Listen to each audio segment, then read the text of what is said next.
Secretary Austin, why should American taxpayers fund lectures at the National Defense University that promote socialism as a strategy to combat China? It's the National Defense University is an academic institution, and I don't know of any such lecture. But well, that's surprising because it was widely reported. The National Defense University had Thomas Piketty come, and this was the title of his lecture, Responding to China, the Case for Global Justice and Democratic Socialism. So now that you know that they did this, would you agree that embracing socialism is not an effective strategy to combat China? Well, I certainly don't agree with embracing socialism. So that means... I'm sorry. We're not going to do this. We're not going to let the guy say 4 words and still talk and then cut him off. We're just not. I control the time, Mr. Chairman. Yeah, but you also have to be fair to the witnesses. No, but I got the answer I wanted. I have a follow-up. My follow-up question is if we don't embrace it, then I guess why did the National Defense University put out a statement?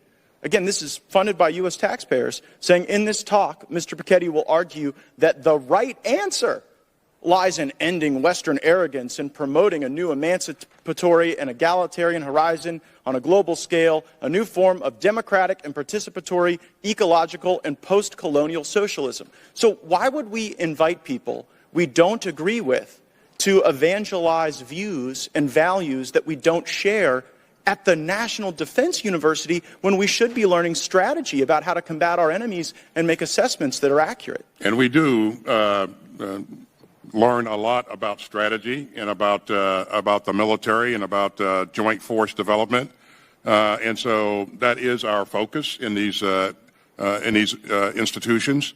I don't know what the context of this particular or content of this particular speech was. Mr. Secretary, I've shared with you the context. The context wasn't better understand socialism so we can defeat it. The context wasn't learn about it so that we can offer countermeasures.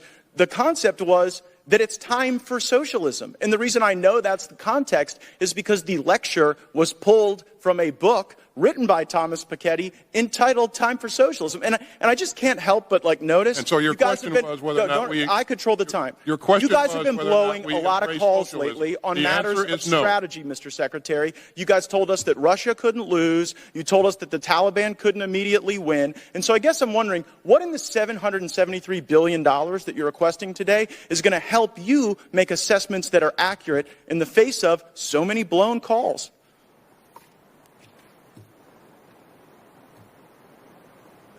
You've seen what's in our budget. You've seen how the budget matches the strategy, and so I'll let that speak for itself.